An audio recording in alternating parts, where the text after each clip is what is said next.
और संगीत ये साधना है। संगीत में यदि सावधानी ना रही तो रजोगुण उत्पन्न होता है। गायन से एक आह्लाद होता है, संगीत एक आह्लाद प्रकट करता है। यदि उसे सतोगुण में ना बांधा गया तो रजोगुण में जाकर कामात्मक वृत्ति को बढ़ा देने वाला होता है। आप दोनों बातों को देखिएगा, अगर सात्विक में बांध लिया गया तो वही भाव बढ़ाकर रुलाना, नृत्य कराना, भगवान की प्रसन्नता का हेतु बन जाता है। बड़े बड़े विक्षिप्तों को संगीत जो है आनंद से आनंदमय कर देता है। देखो ना संगीत का प्रभाव। और बड़े बड़े शांत को भी संगीत विक्षिप्त कर देता है। ध्यानस्थ ऋषि बैठे, मलय मारुत, अप्सरा, गंधर्व और संगीत, इन सब का एक साथ प्रयोग हुआ, वो अपनी स्थिति से विचलित हो गए। समाधिस्थ को विक्षिप्त कर देना और विक्षिप्त को समाधिस्थ कर देना, इतनी सामर्थ्य संगीत में है। पर संगीत का यदि रजोगुणात्मक स्वरूप आ गया तो वो आपको भोगों में फंसा देगा, श्रवणकर्ता और गायनकर्ता दोनों को, क्योंकि सम्मान और आह्लाद दोनों उसको गिरा देंगे। और यदि वो भगवान या संतों के द्वारा शासित है और वो सतोगुणी है तो वही उसको समाधि की तरफ भी ले जाएगा, भगवत भाव की तरफ ले जाएगा। कहीं करताल है, कहीं मृदंग है, कहीं वीणा है, कहीं वेणु है। इन्हीं के द्वारा बड़े बड़े महाभागवतों ने भगवान की साक्षात्कारमयी वृत्ति प्राप्त की। रात रात भर वीणा बजाकर गान करते हुए, करताल बजाते हुए, मृदंग बजाते हुए, नाम संकीर्तन करते हुए भगवान को प्राप्त हुए। तो संगीत एक दिव्य आराधना है। अगर इस आराधना में संयम और सतोगुण के द्वारा अपने चरित्र को पावन नहीं किया गया तो फिर उसका कोई महत्व नहीं रहता। चरित्र की पावनता संगीत में बहुत जरूरी है। और प्रायः चरित्र अपवित्र हो जाता है रजोगुणात्मक भाव में बढ़ जाने से। धन की प्रधानता, मान की प्रधानता, लोक रिझाने की प्रधानता। संगीत एक अपने आप में भगवान की प्राप्ति का दिव्य साधन है, पर वो सतोगुण से युक्त हो और चरित्र पावन हो और किसी महापुरुष के शासन में हो तो भगवत प्राप्ति का हेतु हो जाएगा। नहीं तो रुपया और भोग सामग्री और भोग वृत्ति ये तो मिल ही जाएगी, अर्थात वो गिराने का भी काम कर देगा।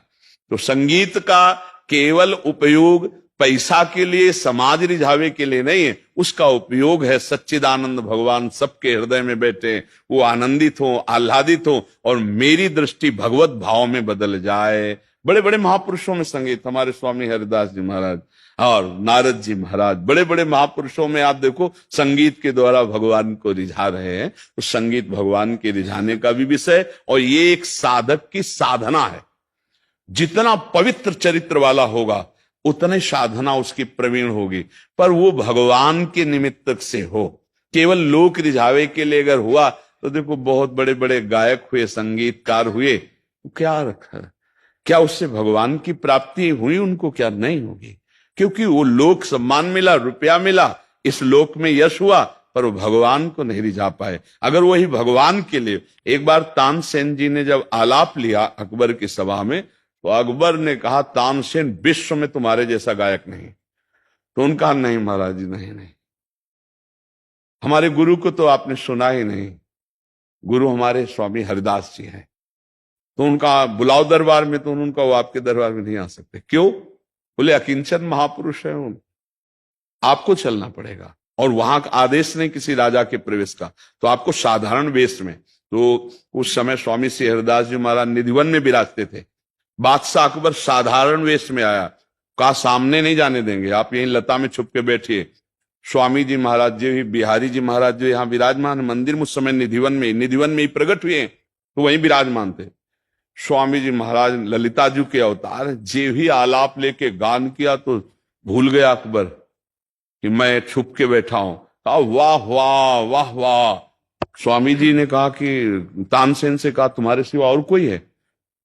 तो उनका क्षमा करो स्वामी जी महाराज, बादशाह अकबर आया। तो उनका ये पद जूठा हो गया, ये हमारी वाणी जी में ना लिखा जाए। क्यों?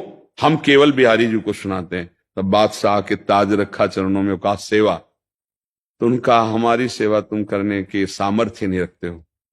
तो उनका नहीं, आप आदेश तो कीजिए। तो उनका जाइए केसी घाट में एक सीढ़ी टूटी, उसको बनवा दी। तो स्वामी जी से कहा कि आप जानते हैं किससे बात कर रहे हैं? बादशाह से। एक सीढ़ी क्या, पूरे वृंदावन तो उनका पहले बात बाद में, पीछे पहले सीढ़ी को देखो। तो जब सीढ़ी को गए तो वो रत्नों से जटित सीढ़ी, क्योंकि दिव्य वृंदावन का उन्होंने, अब स्वामी जी महाराज तो आचार्य, जे ही देखा तो लौट के आए, बोले वो कोना बनवाने की हमारे सामर्थ्य नहीं है, क्योंकि वो रत्न ही नहीं है हमारे पास, वो सब दिव्य। तो ये साधना संगीत की यदि सात्विक हो, आचरण पवित्र हो और भगवान का लक्ष्य हो तो वो भगवत प्राप्ति करा दे। और अगर रजोगुणी हो गई, संसार लक्ष्य हो गया तो वाहवाही तो होगी, लेकिन उसको भगवत प्राप्ति नहीं होगी। वो विषय प्रेमी बन जाएगा, वो मान प्रेमी बन जाएगा, वो अर्थ प्रधान बन जाएगा, लेकिन उसकी चित्त वृत्ति आह्लाद में नहीं रहेगी, आनंद में नहीं रहेगी। और संगीत आनंद का मुख्य हेतु है।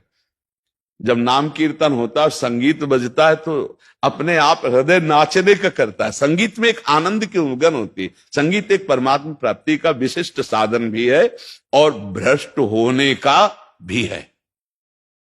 अगर रजोगुणी है तो आह्लाद उत्पन्न होगा, रजोगुण में बदल जाएगा, और काम भाव, राग, रजोगुण राग, राग काम, और काम फिर जब व्यभिचार में उतर गया तो फिर वो जीवन दुर्गति का कारण बनता है, कोई भी हो।